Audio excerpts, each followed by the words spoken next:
Chowkbazar police station વિસ્તારમાં ઘરકંકાસના ઝઘડામાં માતાને ક્રૂર હત્યા કરનાર આરોપી પુત્ર નાસી જાય તે પહેલા ગણતરીના કલાકોમાં ઝડપી પાડતી સુરત શહેર ક્રાઇમ બ્રાન્ચ તારીખ 13/2026ના રોજ બપોરના આશરે 1 વાગ્યાના સુમારે વેડ રોડ મરાઠી સ્કૂલ પાસે લક્ષ્મીનગર સોસાયટી ઘર નંબર 35માં રહેતા ચંદ્રકલાબેન સુરેશભાઈ સાલીને ઘરકંકાસના કારણે ઝઘડો થતા તેના દીકરા અવિનાશ સુરેશભાઈ સાલીનાએ ચપ્પુ વડે માર મારી ગંભીર ઈજા કરી મોત નિપજાવીને નાસી ગયેલ જે બાબતે સંલગ્ન કલમ હેઠળ ગુનો દાખલ થયેલ છે। અનુસંધાને પોલીસ કમિશનર શ્રી સુરત શહેર સંયુક્ત પોલીસ કમિશનર શ્રી ક્રાઇમ તથા નાયબ police commissioner Shri crime branch નાઓએ આરોપીને પકડી પાડવા આપેલ સૂચના અન્વયે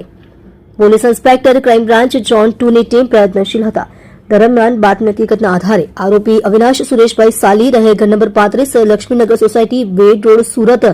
મૂળ ગામ માયાવાડા નંદુરબાર જિલ્લો ધુલિયા મહારાષ્ટ્ર અને વેડ રોડ વિરામનગર શિવ મંદિર પાસેથી પકડી પાડવામાં આવેલ છે। આ પકડાયેલ આરોપીની વધુ પૂછપરછ કરતા